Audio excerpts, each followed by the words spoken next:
Eu sou Jorge Filho. E eu, Jorge Pai. Hoje nós vamos falar sobre um assunto muito antigo, mas bastante atual. Falaremos sobre o retorno do Rei, a volta de Cristo. Hoje tem se anunciado, pregado, áudios, vídeos abordando sobre Jesus está voltando. Hoje nos quatro cantos da terra estão anunciando, há uma expectativa muito grande da volta de Cristo. Se você ainda não viu o nosso vídeo sobre a teologia da discórdia ou arrebatamento, então eu te aconselho a pausar esse vídeo e acessar aqui na descrição o link desse vídeo e assistir até o final. Depois você volta e aí você vai entender muito melhor esse vídeo. Estou te esperando, hein? Deus é dono de tudo. O Senhor criou os céus, a terra e tudo que existe. E, portanto, Ele, como Senhor, Criador, Ele resolveu olhar para essa terra, e a Bíblia diz que ela estava sem forma, vazia, e Ele então começou a recriar, mandar aparecer, como nós lemos no início em Gênesis capítulo 1. Então começou a formar, mandou aparecer a porção seca, fez divisão entre o firmamento e mandou que a terra produzisse e as águas também produzissem peixes com abundância, mas formou o homem conforme a sua imagem e semelhança. E depois deu autoridade, colocou tudo nas mãos do homem, falando que ele deveria dominar sobre tudo, sobre os animais, sobre os peixes, sobre as aves. E aí então o homem se tornou mandatário deste lugar, da terra. Ele tornou-se senhor de tudo. E a Bíblia diz que Deus ainda continua sendo senhor de todas as coisas. Mas quando ele passou para o homem, deu autoridade, domínio para o homem da terra, nós vamos ver que com o passar do tempo, o homem perdeu esse domínio. O homem era governador, o homem dominava sobre tudo. Então nós vimos que apareceu aí um outro ser, um outro personagem que entra nessa história. E ele era muito esperto, um enganador, um trapaceiro, um negociador, que usou de toda aquela artimanha. E outra coisa, ele tem se aperfeiçoado no decorrer do tempo. Quando eu falo desse negociador, lá em Apocalipse fala que o dragão, a antiga serpente que é diabo e Satanás. Nós estamos falando de um ser milenar que vem passando por eras e séculos, e ele consegue enganar Adão. Ele não tinha nada para oferecer, mas ele era um negociador. E ele entrou no meio e conseguiu tomar do homem aquilo que Deus tinha dado. E assim o homem perde, e então é expulso do paraíso, e agora se tornou escravo, a ponto de com o suor do seu rosto adquirir o seu pão. E nós vamos ver que o escravo faz isso, ele soa para trabalhar só pela comida. É o que passou a acontecer com Adão e Eva. E nós vamos ver, quando chega lá no capítulo 11 de Gênesis, nós vemos que o governo está na mão do homem, mas um homem mau, um homem maligno. E então em Abraão, ele escolhe ali para fazer uma nação, dentre as outras nações, Deus querendo um povo seu, uma propriedade particular. E depois nós vemos Davi. Em Davi ele fala que ali ele teria um filho e o seu reino então seria eterno. Olha Deus falando de reino. Ele escolheu família, falou que através de um descendente seriam benditas todas as outras famílias. E agora vem uma pessoa que seria rei eternamente. Lá na frente, ainda, ele conta uma parábola. O Senhor Jesus fala que um homem arrendou a sua terra para uma outra pessoa. E passaram anos, ele mandou que viessem pessoas para cobrar. Ele enviou trabalhadores para cobrar daquele que tinha arrendado a terra. O dicionário fala: arrendamento é um contrato pelo qual uma pessoa, dona de bens imóveis, assegura a outrem, mediante contribuição fixa ou reajustável a longo prazo. Essa pessoa adquire um direito de uso provisório mediante pagamento. Então, no Salmo 115, versículo 16, diz que a terra é do Senhor, tudo pertence ao Senhor, os céus, o universo, mas a terra, o direito aqui, o uso daqui, ele deu aos filhos de Adão, aos filhos dos homens. Então, ele arrendou para Adão. Veio aquele outro negociador, aquele outro ser, aquela terceira personagem que aparece no Éden, e toma isso. E quando Jesus fala daquela parábola, daquela pessoa que arrendou e mandou cobrar, fala que as pessoas que vinham cobrar, eles expulsavam. Quando ele estava falando aqui, ele estava falando dos profetas que vinham, mas então o arrendador, ele expulsava os profetas. Pode ver que mataram os profetas, mandava os profetas embora. Aí então aquele senhor fala assim, aí ele manda o herdeiro, que era dono de tudo, cobrar. Aí eles pegaram e mataram o filho, o herdeiro. Ali o Senhor estava falando dele, que ele veio para resgatar, para tomar de novo aquilo que tinha sido tomado dos homens, que foi dado lá no Éden, a Adão. E ele mesmo seria morto como foi na cruz. Para ficar mais fácil o entendimento, vamos fazer um paralelo com a história do Brasil.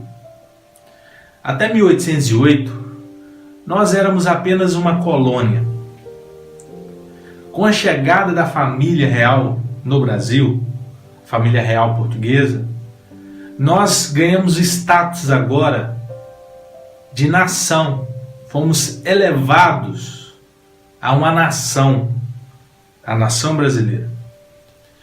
E assim passou o tempo e nós ganhamos a nossa independência também através de um rei que lutou pela independência do Brasil. Mas posteriormente, o rei do Brasil, o imperador do Brasil, ele foi deposto, destronado por um golpe, injustiçado, e também foi exilado. Não só ele, mas todos os seus descendentes.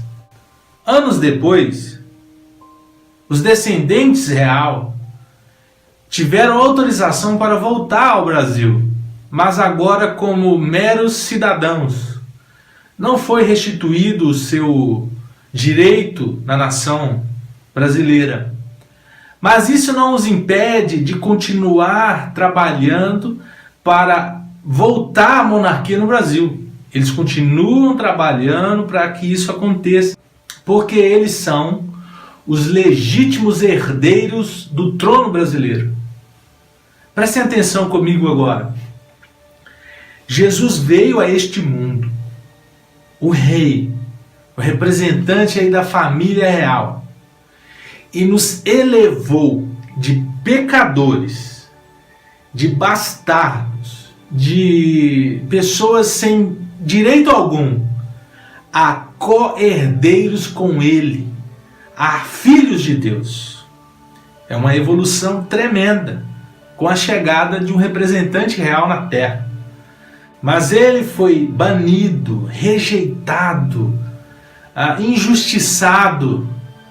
Mas nós agora estamos trabalhando, somos os seus embaixadores para que o reino dele, o governo dele, volte novamente, para que ele seja empoderado, entronizado como Rei das nações. Porque o homem, no seu estado pecaminoso, longe de Deus, ele sai fora do governo celestial, ele sai fora do espiritual.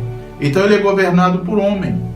Mas quando o homem se arrepende, quando ele volta para Deus, aí ele começa a desejar ter o Rei dos Reis, o grande Rei como Senhor da sua vida. E nós vemos isso em Israel. Então, eles caídos, eles pedem um rei. E eles queriam um rei humano, uma pessoa. Mas quando nós somos restaurados em Cristo Jesus, aí vem a nós o seu reino. Nós queremos o reino celestial, o reino de Deus. Mas em termos de legitimidade, ele só será rei se existir um clamor, se existir um desejo popular, porque senão ele vai ser só um tirano, uma pessoa que dá um golpe para assumir o poder. Não, nós precisamos desejar o seu reino, a sua justiça. Nós precisamos levar o seu reino às outras nações para que em um só clamor gritemos: Maranata, ora vem Senhor Jesus. Assuma o seu lugar sobre todo esse mundo, reine sobre nós. João, em Apocalipse, falou que ele, através da sua morte, do seu sangue, ele comprou todos os povos, de todas as nações, de todas as raças, de todas as línguas. Então, ele teve que pagar um preço. E o apóstolo Paulo falou que primeiro é o natural, é o humano, é o da terra. Então, primeiro Adão, a humanidade falhou. Depois, o espiritual, Jesus, o descendente maior que veio do céu. Esse nos resgatou. Como eu disse, o plano continuava. E até foi dito que o seu nome seria maravilhoso, conselheiro. Ele seria o Deus forte, o Pai eterno, o Pai da eternidade. É Ele mesmo. É aquele que fez tudo no início, deu para o homem, agora ele voltaria. E foi dito até onde ele nasceria. Miqueias fala assim: e tu, Belém? Passaram-se os anos e depois veio uma comitiva celestial, angelical, e falou para os pastores: hoje, na cidade de Davi, vos nasceu o Salvador, que é Cristo, o Senhor. Todo olho verá. Apocalipse 1:7 fala: todo olho verá. Ele vai vir. Lá, terminando a grande tribulação, ele vai vir. Virá com os santos anjos. A Bíblia diz que ele vem cavalgando num cavalo branco, e hostes celestiais o acompanham. E da sua boca sai uma espada aguda e vai derramar muito sangue. É o seu poder, o poder da sua palavra. E fala que ele vem com a roupa salpicada de sangue, um guerreiro.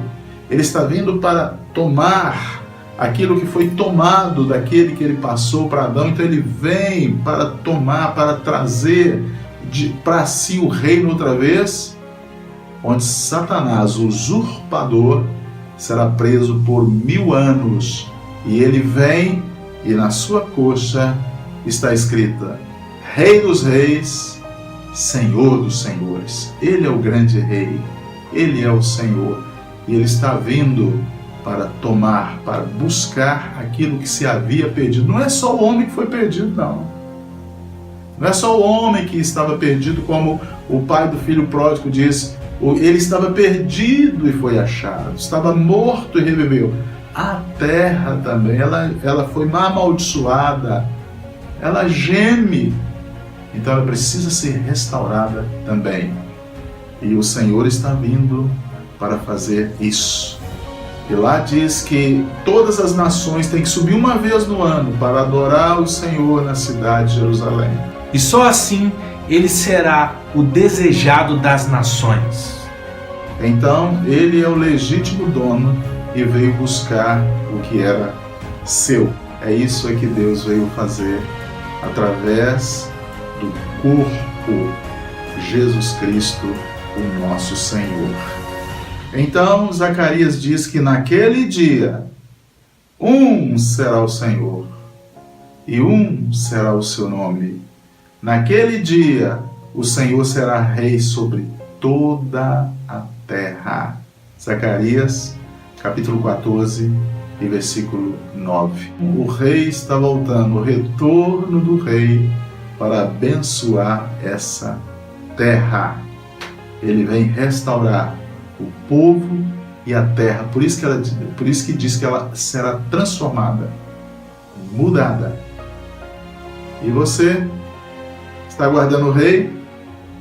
O rei está voltando. Aceite-o, aguarde, abre o seu coração e deixe o seu reino começar aí mesmo, no seu coração, hoje. Deus te abençoe ricamente.